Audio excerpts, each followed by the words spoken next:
Assalamualaikum warahmatullahi wabarakatuh. Ini adalah teman-teman dari Duta Peduli HIV AIDS. Sama aku Ochan. Biasa dipanggil Ochan sih, sebenarnya namanya Olisandra. Duta Peduli HIV AIDS tahun 2019. Juga saya kuliah di Universitas Mula Warman. Kemudian saya juga sedang kuliah di universitas ini. Mungkin bisa dijelasin nih Kak. Jadi sebenarnya juga masih belajar juga sih, soalnya kan tiap 6 bulan sekali pasti ada pelatihan juga dari HIV dan AIDS gitu. Sekali dijelasin nggak dari 2017 dan 2018 gitu antara tahun itu, karena kalau misalnya dilihat kan sama banyak yang peduli apa enggak gitu, banyak banget peduli. Memang mungkin dari jadi mungkin kalau tahun ini dalam setahun kita juga bertahun aja, tergantung dari programnya. Kembali ke PKBI-nya ya Kak, mau Iya. dan nggak boleh ya karena ya dia melakukan resiko, berarti dia harus tanggung resiko yang dia alami gitu. Nggak mungkin dia, terkecuali dia memang mau untuk melindungi dirinya sendiri dengan tidak, ya pencegahan itu harus bisa dialami di bawahnya gitu. Iya sih, tapi emang jarang orang yang paham soal itu gitu. Jadi bahkan beberapa dari mereka tuh menganggapnya bahwa HIV itu bisa sembuh atau HIV itu susah masuk ke dalam tubuh manusia kayak gitu. Terus aku mau nanya ke Diana dong. Diana ada ini nggak sih, ada nge-follow akun-akun yang nge-share soal edukasi mengenai HIV/AIDS gitu? Iya nih, kalau pun aku kayak nggak terlalu aktif ya di IG Kak ya. Jadi Diana tuh nggak terlalu aktif di IG. Jadi kalau memang mau nge-share informasi, biasanya Diana ambil dari teman-teman dari PIK atau teman-teman dari kantor kayak gitu. Jadi dari BKKBN ataupun dari teman-teman PIK yang lain dan forum-forum genre. Diana biasanya ngambil dari situ. Kayak kecuali beda lagi kalau kayak Diana kemarin habis tahun kemarin sih 2018 itu yang BKKBN provinsi mempertemukan Diana sama salah satu orang yang HIV, salah satu orang HIV, dan dia terbuka banget sama kita, dia cerita semuanya. Nah dari situ-situ aja, jadi dari informasi-informasi yang Diana dapat dari teman-teman sejawat. Nah itu nanti Diana sebarin ke teman-teman yang lain kayak gitu. Jadi lebih ke dari teman untuk teman gitu ya. Sama ini dong, aku meminta pendapatnya Diana soal ini kan lagi wabah nih, COVID gitu kan. Kita harus menjaga daya tahan tubuh kita. Tapi kan kita tahu nih bahwasannya teman-teman kita yang punya HIV di tubuhnya itu pasti punya imunitas yang sedikit berbeda daripada kita gitu. Menurut Diana, mereka masih harus puasa nggak sih? Puasa apa nih? Puasa Ramadan? Iya dong. Gini deh, kan kalau kita sama-sama tahu ya bahwa HIV sendiri itu kita sudah ada bukan obat sih namanya, udah ada apa sih namanya itu ARV itu ya, udah ada. Dia tidak menyembuhkan, tapi dia memperlambat kerja dari virus itu kan. Nah jadi kita kan udah punya pegangan nih, maksudnya buat teman-teman yang positif udah punya pegangan, ya nggak apa-apa dirutinkan aja itu untuk puasa, ya kita puasa seperti biasa. Kan kita tahu sendiri tuh ARV kan ada nih minumnya dari jam 10 sampai jam 10 atau nanti dapat sendiri kan dari dokternya kayak gitu. Nggak apa-apa sih. Kalau masalah corona sendiri kan kita yang penting jaga kesehatan sih. Memang imunitas kita rendah, imunitas para teman-teman yang positif itu rendah, tapi kan nggak ada salahnya kalau kita juga menjaga stamina gitu dengan minum entah itu madu, entah itu kita harus rajin olahraga kayak gitu, dan juga mengkonsumsi ARV secara rutin, tidak bolong-bolong biar si virusnya ini nggak kebal kayak gitu aja. Oke, berarti emang bener ya, maksudnya orang dengan HIV atau orang tanpa HIV pun mereka masih bisa melakukan hal yang dilakukan oleh orang normal gitu kan. Terus aku mau nanya ke Putra deh, menurut Putra orang-orang dengan HIV itu punya potensi lebih besar tertular corona nggak sih?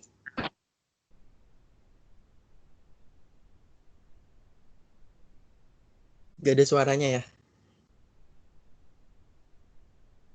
Iya, sudah ada. Oke, ada. Sebetulnya dari kita lihat ya, virus corona ini kan hampir sama dengan virus HIV kan. menyebar sistem kekebalan tubuh. Nah, kalau dari yang kita lihat itu bisa berpotensi untuk yang orang-orang terkena HIV ini bisa berpotensi untuk terkena atau terjangkit virus corona. Karena yang kita tahu, terkecuali dari orang yang terkena HIV ini, sistem kekebalan tubuhnya bagus dan normal gitu. Dengan dia menggunakan, dengan dia meminum air setiap hari, rutin, konsumsi buah dan sayur, hidupnya sehat, ya dia mungkin bisa terhindar dari terhindar dari virus corona. Nah, yang pertama itu kan orang pencegahan HIV itu mencegah virus HIV seperti sering mencuci tangan, menggunakan sabun dan air mengalir, menjaga jarak dengan orang lain, itu kan pencegahan yang dari dari virus HIV. Terus menggunakan obat dan selalu konseling sih sebetulnya kepada dokter atau klinik yang gimana dia itu berpotensi terkena virus corona karena memang di dalam tubuhnya, sistem kekebalan tubuhnya ya ada virus HIV gitu. Kalau dari saya sih gitu. Oke, aku mau nanya sama Kak Topik dong soal postingan ini gitu. Aku udah share screen, kelihatan nggak sih? Nggak ya? Kelihatan. Kelihatan, kakak ada baca postingan ini? Mana. Mana ini? Ke-share nggak tuh? Share screen, start sharing. Ini. Kebaca nggak, Kak? Nggak kelihatan, nggak kebaca. Nggak kebaca ya? Aku screenshot dulu deh. Jadi, aku ada nemuin ini loh. Okay. Itu yang pasien yang sembuh dari HIV ya?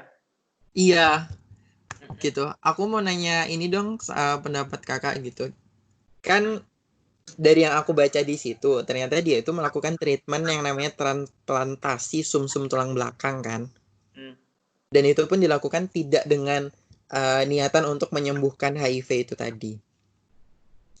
Tapi ternyata dia adalah pasien kedua yang melakukan treatment yang sama, yaitu transplantasi sumsum tulang belakang, dan akhirnya bisa menghilangkan virus HIV dari tubuhnya secara keseluruhan gitu. Jadi udah nggak ada lagi virus itu di dalam tubuhnya gitu. Menurut kakak, mungkin nggak sih untuk di dunia ini nantinya bakal ditemukan obat ataupun treatment untuk benar-benar menghilangkan HIV dari tubuh manusia gitu? Oke, jadi kalau aku sih baca-baca di internet memang ada sih kayak kalau sekarang kan obat yang dikonsumsi ODA sekarang kan ART, tapi kalau di orang-orang luar negeri itu saya baca itu ada yang dia tuh disuntik selama 6 bulan sekali, kayak gitu ada juga.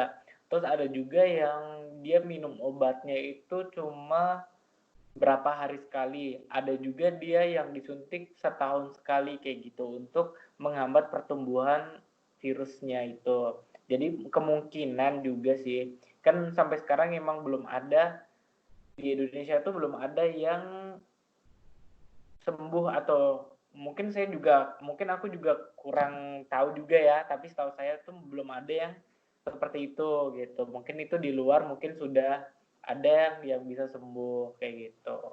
Tapi mungkin kemungkinan kedepannya tuh ada juga obat atau sesuatu hal yang bisa menyembuhkan ODA dari virus HIV. Semoga aja sih. Ya semoga semoga cepat ditemuin sih. Soalnya kan selama ini yang kita tahu nih, ya emang sih pada dasarnya HIV itu hidup di dalam darah kita kan, jadi dia bakal terus mengalir dan juga terus ada di dalam tubuh kayak gitu. Gimana cara ngilangin dia, ya harus ngilangin darah gitu kan. Kalau darahnya hilang berarti kitanya juga nggak ada di dunia ini kan gitu. Tapi udah ada 2 kasus yang dinyatakan sembuh, berarti ada sedikit bercik semangat lah untuk teman-teman kita yang sedang melaksanakan treatment ARV. Semoga mereka makin semangat dan bisa segera menemukan obat untuk menghilangkan semua virus dalam tubuh mereka gitu. Aku kelupaan tadi mau ngebahas soal apa ya. Aku mau nanya nih, teman-teman pernah tahu nggak sih siapa sih namanya? Siapa Yang tuh? ada dia bikin video pengakuan dia kalau dia adalah orang dengan HIV itu. Kalau nggak salah namanya Acil Gates ya, yang orang Sunda. Mm-mm. Pernah denger nggak sih atau pernah tahu ceritanya dia? Pernah tahu sih di YouTube kan itu. Iya, yang dia cukup ini sih, apa namanya, banyak yang attention ke dia gitu. Maksudnya jadi aware gitu, jadi banyak yang kayak support dia, tapi banyak juga yang nge-judge dia kayak gitu. Aku mau nanya ke teman-teman nih, siapa aja bebas deh mau berpendapat. Aku mau nanya pendapat aja. Menurut kalian, lingkungan itu berpengaruh nggak sih terhadap psikologi, terus terhadap kesehatan, dan juga terhadap perilakunya Odif gitu? Maksudnya, dengan lingkungan yang mendukung, maka mereka akan terhindar dari resiko HIV kayak gitu kan. Atau dengan lingkungan yang mendukung juga, mereka bakal lebih terjerumus ke dalamnya. Menurut kalian gimana soal lingkungan dan juga Odif nih? Siapa Dari nih? siapa dulu nih? Dari aku ya. Kalau menurutku sih lingkungan tuh sangat sangat sangat amat mendukung sekali sih, maksudnya sangat ini juga orang yang udah si Oda itu kalau udah terpapar atau terkena virus HIV-nya itu dia harus dapat support dari orang-orang sekitar gitu. Itu suatu hal yang sangat dibutuhkan atau penting banget untuk dia bisa bertahan dengan virusnya itu. Biar dia tetap semangat minum obat, dia semangat hidup. Jadi dia tuh pikirannya tuh senang-senang, bukan dia terpukul atau terpuruk dengan kondisinya dia gitu. Jadi untuk lingkungan sekitar itu sangat penting juga sih untuk mensupport orang yang udah terinfeksi virus itu. Oke, kalau dari Kak Topik kayak gitu. Kalau dari Diana gimana, Din? Apa tadi Kak pertanyaannya? Menurutmu lingkungan itu berpengaruh nggak sih terhadap Odif? Begitu. Entah itu berpengaruh positif ataupun negatif? Berpengaruh banget sih kalau menurut aku. Kalau negatifnya, kita bahas dulu ya satu-satu nih dari sisi negatifnya. Otomatis lingkungan yang tidak bisa menerima teman-teman kita si para OD ini pasti dia akan diskriminasi habis-habisan. Dan itu akan mengganggu mental dari mereka sendiri, dari si teman-teman yang positif. Tapi dari itu negatifnya. Kalau positifnya, ketika memang lingkungan itu mereka bisa sama-sama mensupport buat teman-teman dari penderita yang dari teman-teman yang ODA ini buat sembuh, maka itu akan menimbulkan semangat buat teman-teman yang ODA, semangat bahwa aku sudah disupport nih sama lingkunganku, sekarang tinggal bagaimana cara kita untuk berusaha sembuh, untuk berusaha meminimalisir terjadinya AIDS gitu kan. Tapi kalau lingkungannya itu sendiri tidak mendukung, tidak support si Oda ini, maka jadinya akan diskriminasi. Yang pasti dia akan dikucilkan, dijauhin sama teman-temannya, bahkan nggak boleh berada di lingkungan sekitar karena takut menularkan. Karena sekarang kan teman-teman masyarakat nggak semuanya tahu ya kalau HIV itu hanya menular melalui 4 itu tadi, cairan sperma, vagina, air susu ibu, dan darah. Bahkan ada beberapa dari masyarakat itu yang mengatakan bahwa makan aja bisa kok nularin HIV gitu. Jadi itu dampak negatifnya dari lingkungan buat Oda. Mereka bakal benar-benar dapat diskriminasi. Semoga aja yang kita harapin sekarang Oda bisa dapat tempat yang terbuka banget di masyarakat. Jadi seharusnya kita bisa sering support biar si teman-teman Oda itu bisa lebih bisa pulih, bisa percaya diri untuk sembuh. Gitu. Kalau dari Putra gimana, Put? Ya, kalau dari saya sih, memang kalau lingkungan tuh sangat-sangat berpengaruh ya. Berpengaruh banget kepada si Oda. Ya, jadi kembali lagi kepada Odanya. Odanya tersebut mau terbuka sama kita apa enggak gitu loh. Dia mau care sama kita apa enggak. Kalau dia mau terbuka, berarti kita harus membantu dia untuk kita harus konseling mereka gitu kan, memberikan kepercayaan diri dia, kita harus mengembalikan kepercayaan dirinya, dan pentingnya sosialisasi terhadap lingkungan sosial tentang ODA gitu aja sih. Yang penting kembali lagi kepada dia tuh mau terbuka sama kita apa enggak. Kalau dia terbuka sama kita harus bantu dia untuk mengembalikan kepercayaan dirinya, karena memang ya tidak mudah orang yang sudah AIDS itu, sudah HIV, apalagi dia sudah masuk AIDS, itu bukan mudah banget buat kita. Takutnya dia makin down dan dia ya akhirnya kepercayaan dirinya akan hilang gitu. Kalau dari saya sih itu. Intinya keep support ya berarti Put. Kalau misalnya Ya, mereka keep terbuka support berarti banget kita sih bakal dari lebih lingkungan. mudah Nah, untuk support mereka gitu. Iya, betul. Terus terakhir ini benar-benar terakhir dah, serius. Aku mau nanya ke teman-teman bertiga ini, apa sih yang mendasari kalian untuk ikut di Duta Peduli HIV/AIDS gitu? Pasti kan ada reason why gitu kalian ingin bergabung di dalamnya gitu kan, dan kenapa kalian memilih ini untuk jadi platform kalian gitu. Silahkan, dari siapa dulu? Ladies first kali ya, Diana. Iya. Oh iya, boleh deh. boleh deh dari Diana. Oke, dari ladies first ya. Oke, aku dulu deh. Kalau Diana, kenapa Diana pilih apa tadi? Kenapa Diana ikut Duta Peduli HIV ya? Iya. Sebenarnya gini, Diana tuh suka banget sama, semenjak Diana terjun di PIK, Diana suka banget sama materi-materi yang ada di PIK, dan salah satunya itu ada 8 fungsi keluarga.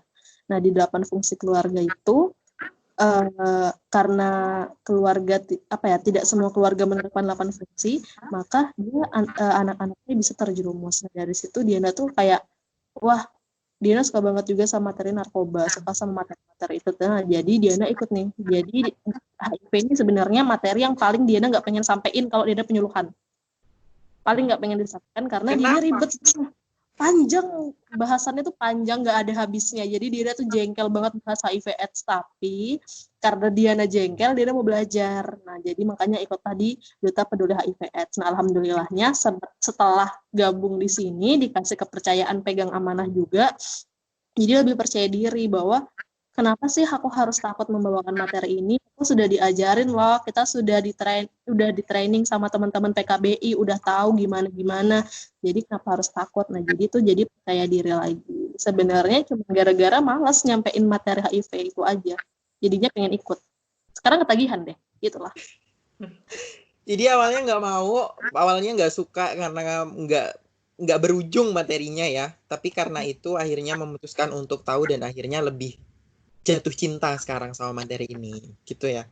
Luar biasa banget Diana, kayaknya kalau misalnya semua remaja di luar sana itu punya semangat yang sama kayak kamu, benci akan materi ini tapi akhirnya mau untuk tahu, kayaknya nggak bakalan ada deh anak-anak di luar sana ataupun remaja di luar sana yang bakal memiliki resiko ataupun mereka bakalan sangat-sangat jauh sekali terhindar dari yang namanya virus HIV ini tadi.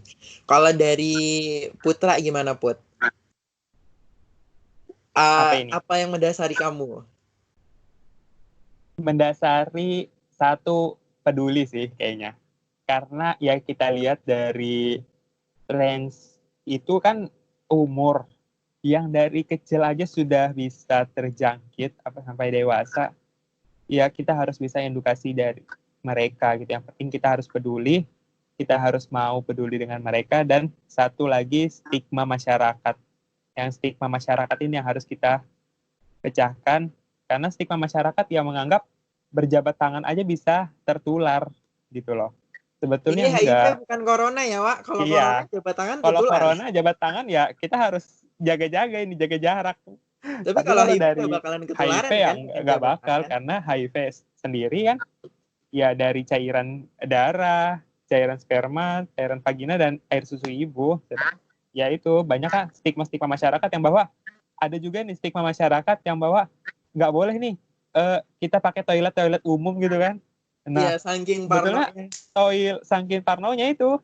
Makanya padahal toilet umum sendiri bukannya virus HIV-nya yang ada, bahkan yang ada itu sebetulnya ya virus IMS gitu yang ada. Nah, itu sih yang harus kita pecahkan, stigma masyarakat itu, sama kita bisa mengedukasi orang-orang juga gitu.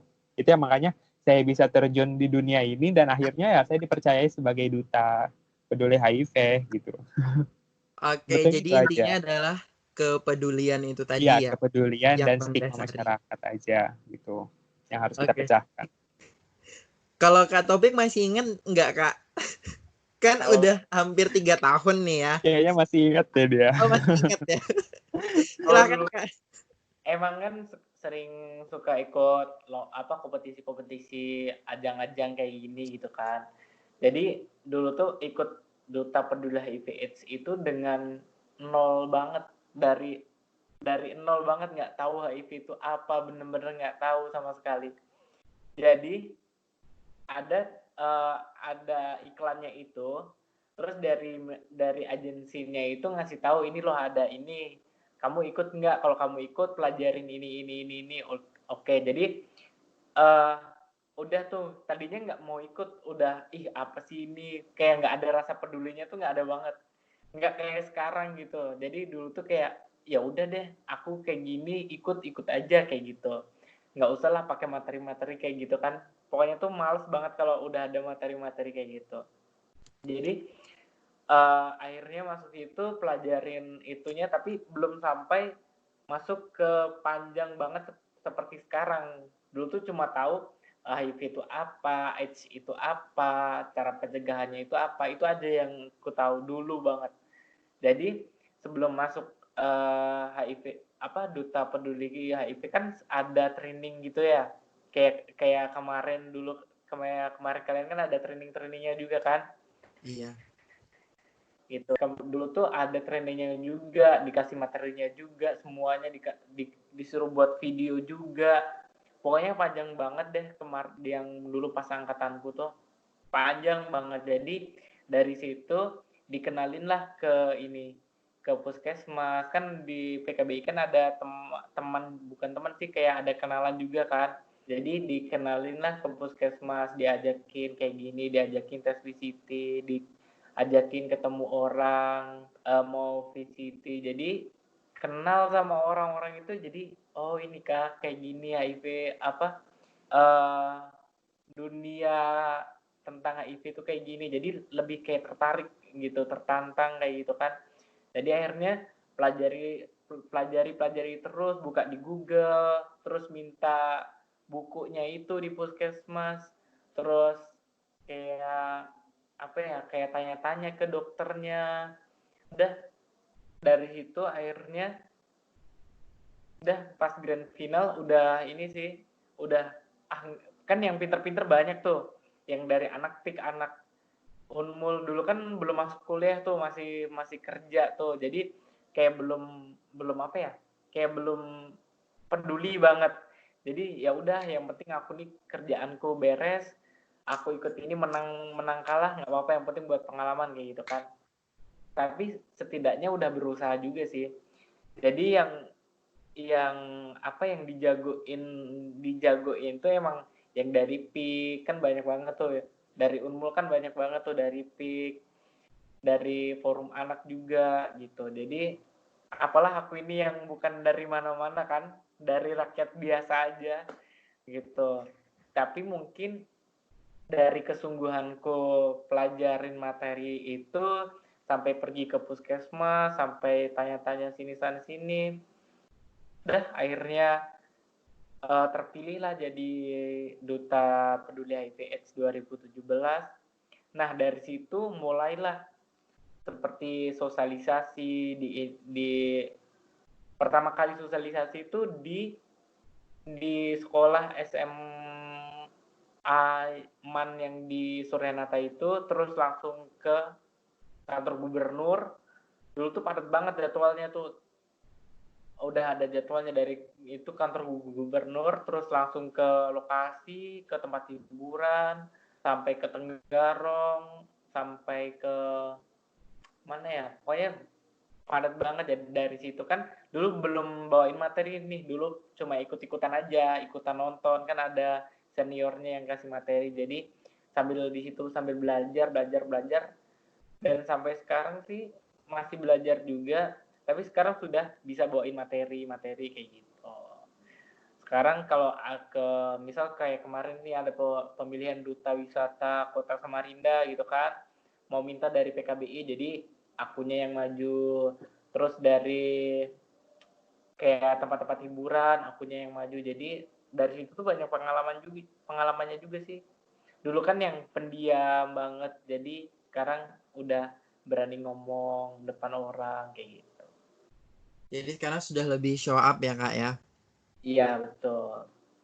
Oke, jadi seru-seru sih kalau misalnya teman-teman semuanya. Sebenarnya kalau aku pribadi sama kayak Kak Topik awalnya mirip-mirip, emang nggak ada basic apa-apa sama sekali. Jadi sebenarnya aku pingin ikut ini dulu tuh pingin ikut Duta Peduli HIV itu karena aku ngelihat iklannya Durex di YouTube.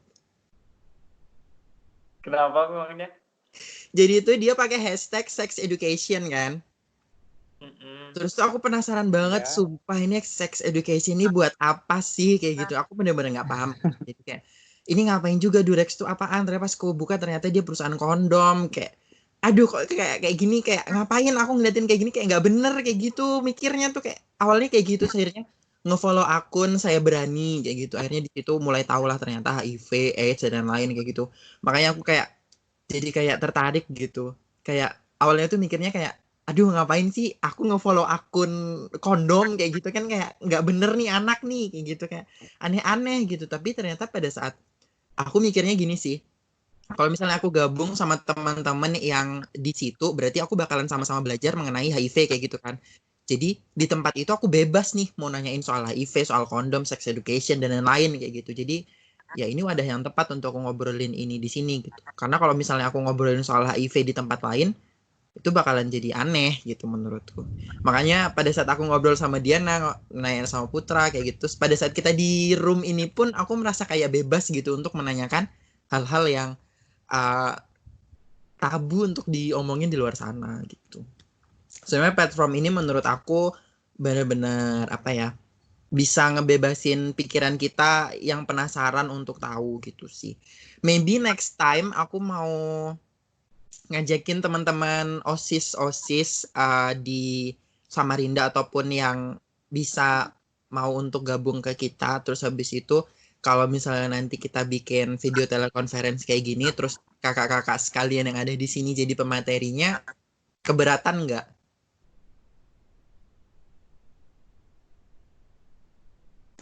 Nggak denger aku. Kalau saya sih aman Siapa aja, dulu? bisa Ayo. aja. Aduh, siapa ini sudah ngomong?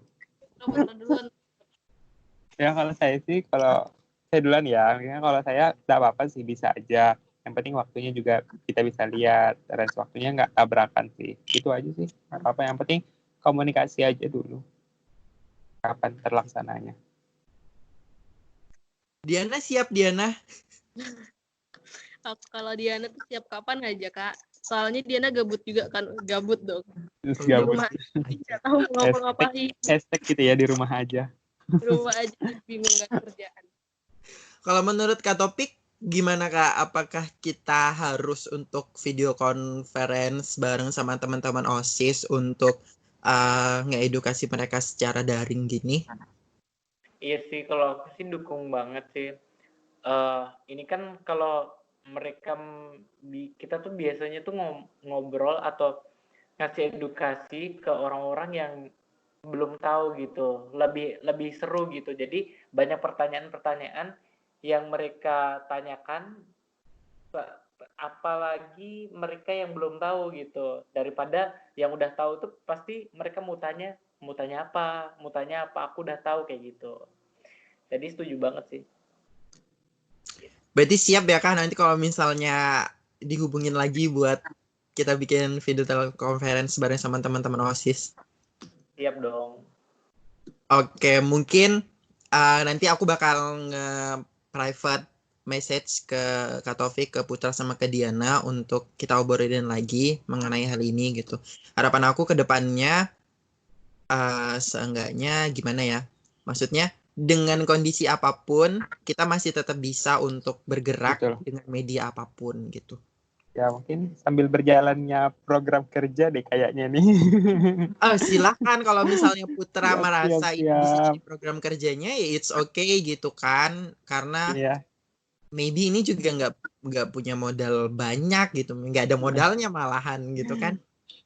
Jadi ya selama itu bisa untuk, kalau ada yang bisa kita bantu atau misalnya Putra butuh bantuan kita gitu, butuh bantuan Ochan pribadi gitu, langsung private message aja, nanti kalau misalnya bisa pasti Ochan bakal bantu kayak gitu. Jadi next sesi kayaknya kita bakal sama teman-teman OSIS. Aku bakal coba untuk hubungin teman-teman forum OSIS Samarinda dulu. Nanti kalau misalnya mereka memang ACC, iya, nanti kita tentuin tanggalnya bareng-bareng. Oke? bisa sih. Ya. Oke, terakhir aku mau kita foto sama-sama. Kalau misalnya apa Duta Peduli HIV itu apa icon tangannya gitu gimana sih, Kak? Ada nggak sih? Salam 30 sih. Oh, sarang gini ya. 30 ya. Oke, kalau gitu aku pakai flash dulu biar muka aku makin terang. Sabar ya, guys. Waduh. Terang ya. Langsung glowing, hitam glowing ya. Ngeri. Kok nggak ada pertanyaan suka duka jadi duta HIV, jadi duta peduli HIV sih? Harus Kakak. Kayaknya Kakak udah seneng aja deh, nggak ada sedihnya. Udah. Ayo. Oke, kita sama-sama foto dulu ya. Iya, kita mau siap-siap buka puasa ini. Bentar. Ini cara nge-screenshotnya gimana ya, guys? Yang kotak-kotak di bawah. Aku pakai laptop soalnya. Tangannya cuma satu. Oh iya. Bentar. Oke. Ini nyampe nggak ya? Masa ya pakai kaki lagi? Oke, tahan ya. 1, 2, 3, lihat kamera. Nggak ke screenshot, sabar. Windows print screen. Oke, 1, 2, 3. Oke, nanti aku kirim gambarnya. Kalau misalnya udah diupload juga nanti aku bakal kasih linknya. Terakhir, aku mohon maaf yang sebesar-besarnya kalau misalnya ada salah kata dan perbuatan. Semoga sesi ini adalah sesi pembelajaran untuk kita semua. Kalau ada salah, semoga ya dibenerin di kolom komentar nantinya ya. Kita juga sama-sama Kalau masih misalnya belajar. ada yang benar, semoga bisa diambil manfaatnya gitu. Kedepannya tetap berkolaborasi, tetap jaga komunikasi. Semoga kita bisa makin dekat, makin akrab, dan semakin menginspirasi gitu. Terakhir dari aku, terima kasih. Wassalamualaikum warahmatullahi wabarakatuh. Dari teman-teman, kalau ada yang masih mau diobrolin, silahkan, nggak apa-apa. Ini sesi bebas. Aku akhirin dulu recordnya.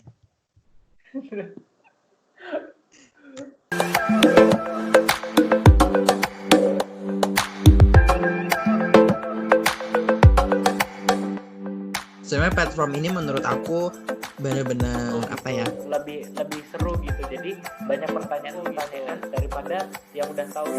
Ya mungkin nanti aku bakal silahkan kalau misalnya Putra merasa ini juga nggak punya modal banyak, langsung private message aja. Nanti kalau misalnya bisa pasti Ochan bakal bantu. Kalau misalnya apa Duta Peduli HIV itu Salam 30 sih. Oh, sarang ini ya.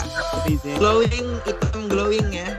Ngeri. Kok nggak ada pertanyaan? 1, 2, 3, lihat kamera. Kirim gambarnya. Kalau misalnya udah diupload juga nanti aku bakal ya dibenerin di kolom komentar nantinya ya.